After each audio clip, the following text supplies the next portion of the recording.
G'day and welcome back to the Larry Lakers. One of our listeners has asked a brilliant question, at least to my mind. I've been watching this a long time and this one could be the best one yet.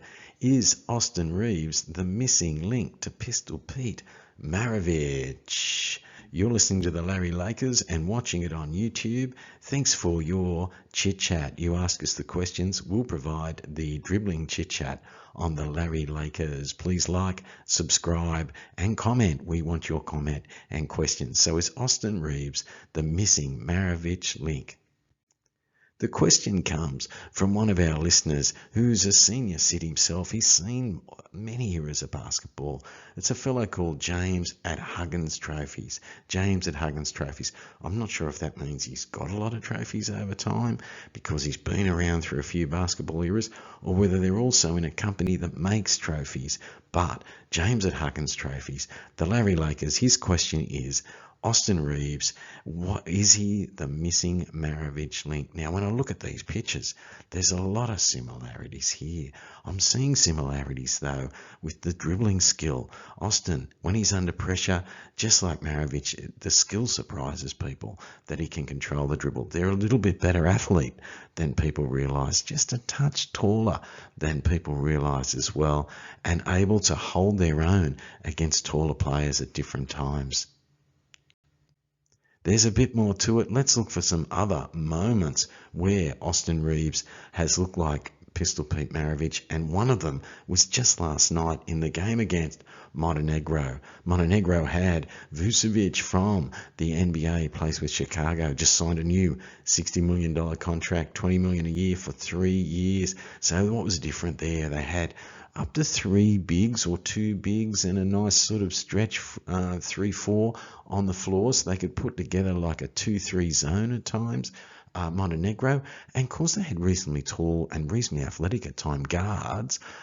This was a tight game, so they tested whether to play a big and Walker Kessler, and then went back to their favoured smaller lineup here, and the game was close. I think for the first time ever that they were led at halftime. Montenegro led at halftime, 72-68 in the fourth, and when getting towards halfway through, I think there's 6 minutes left and a 4-point game. Now, if they miss here, we're going down the other end.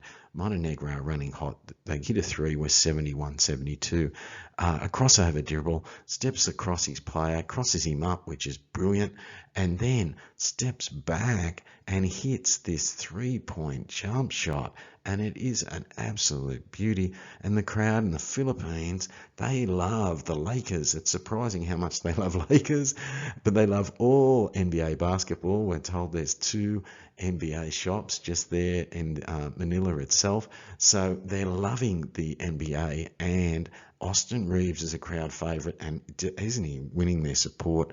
In crunch time, he must be also winning Coach Kerr's support, but a little bit of a throwback in the skills, and they tell me Maravich had range as well on his shot, but the 3-point line only came in his last year in basketball. Another point from the Maravich moments of Austin Reaves. Great question from James Huggins. Now, James at Huggins Trophies, James at Huggins Trophies. I presume it's James Huggins, but James at Huggins Trophies, what's doing here is he held his ground. He had to defend bigger players. Kind of clever. They were playing small US, but Montenegro were playing up to 3 bigs, 2 and probably a stretch 3 as well.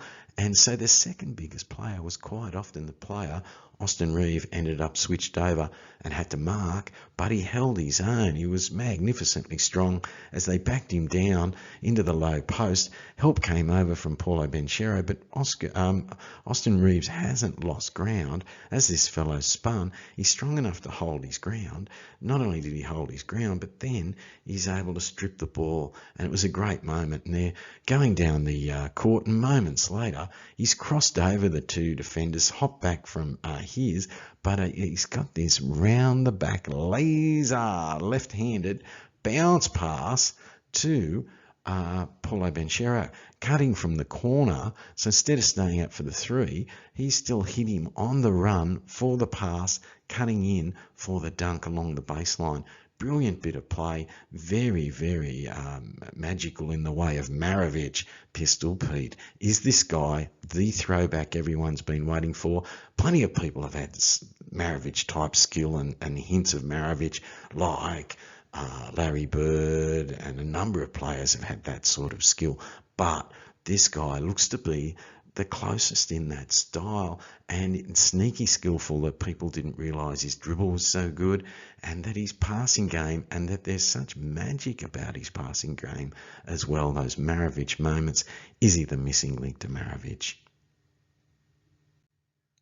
Here he is, here on the dribble. We're talking about the skills of the two guys. Very skillful, a lot of trick dribbling, but it's not just tricks. This guy, Pete Maravich, was more than just a trick show man. One season he averaged 30 points a game. Have a look at them both here on the dribble. Both a little taller than people realise, a little stronger, and a little more athletic, and a little more genuine. It's not just trickery, both perhaps a little disregarded early in their careers, but these two look like they ended up being legit in the case of Maravich. Let's see if Austin Reaves can go on and make any comparison.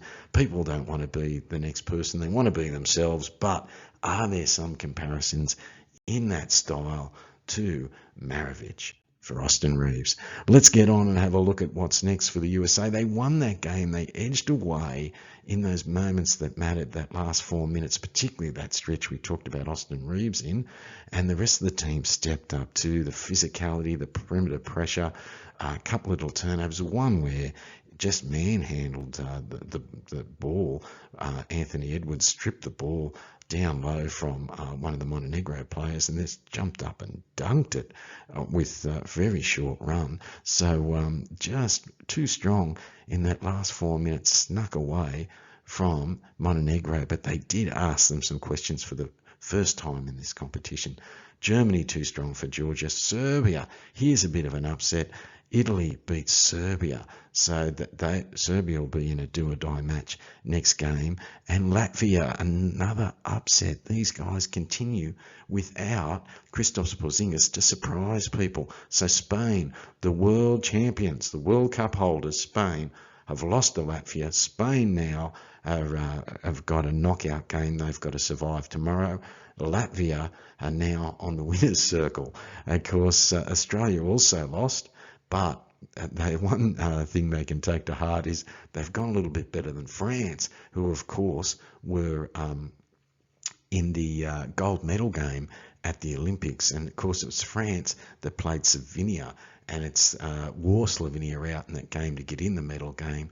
And then Slovenia narrowly lost to Australia back at Tokyo for the bronze, but got revenge yesterday against Australia when they beat Australia 91-80 right here. Lithuania, too good for Georgia. Here's another upset. How good are these games becoming in this World Cup? They're all must watch. Canada. Be good if it was Canberra. Canada beaten here. What a surprise by Brazil. Zippy little guard, Yago, I think his name is, zips in, much like Patty Mills used to in the heyday, but kicks it back out. They've got a couple of bigs, and one will roll down and in, or they can screen and roll up, pick and pop. So set the pick, pop high, and this little Yago drives in and throws it back out.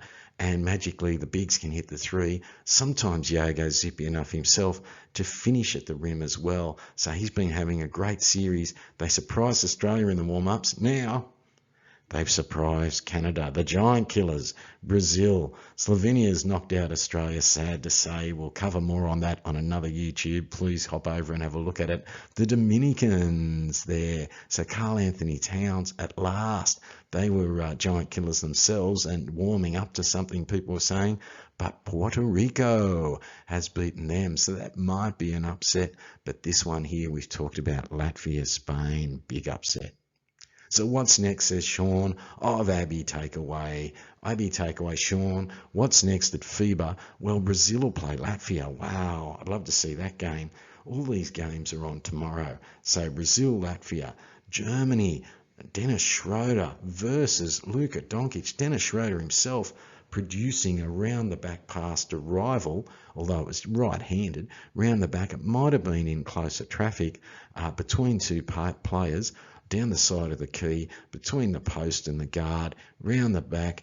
Running down the middle is another ex-Laker, so one ex-Laker, Schroeder, round the back, rolling down the middle, Mo Wagner grabs it, what a good catch, and dunk, Mo Wagner, and the face lit up, a bit of emotion from Big Mo. They're loving playing for their country, these folks.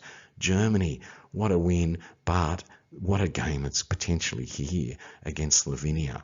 And the Dominicans, now they're the surprise losers, Dominica and Serbia, and they'll have to knock one of each other out.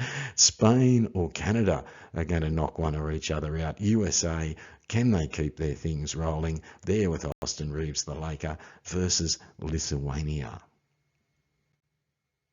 Now, if you like that, please go over and have a look at our YouTube. Is Luka like Andrew Gaze on steroids? They were both 6'7", both in their competitions hitting 30 points, 8 rebounds, 6-7 assists. Easy averages for these guys, both representing their country in adult company at 17 years of age in adult competition, representing their nation. These guys are very comparable in terms of each other's history and the fact that each team played each other's last night. But the Slovenians, too good. But what was the story of the tape and the stats? We'll get in that on a full, longer YouTube. We'll dig down and have a good look at what's going on there. Thank you. If you've liked that show, please also, when you're having a look at that YouTube, have a look at our podcast. We recorded one in the last 24 hours about the Luka facing up to Australia and some locals versus the world. So one of the local school officials in a small town asked us, he said, I know you cover stuff all the way over in California, all the way over to Maritz in Memphis. We've got the listener Don Dodds at Laguna, Racket Club, Long Live Laguna, they say up there. But they said, come down and interview, or we'll go through Skype, we'll try and connect up. And we connected up with 5 young sports people there, a couple of them with contracts in their version of the NFL, which is the NRL. So some of these guys with big futures, hopefully, in sport, and pretty screwed on with the head. They're pretty modest about it, but please go and have a listen to that. Like, subscribe, check out the podcast on Spotify and all good providers.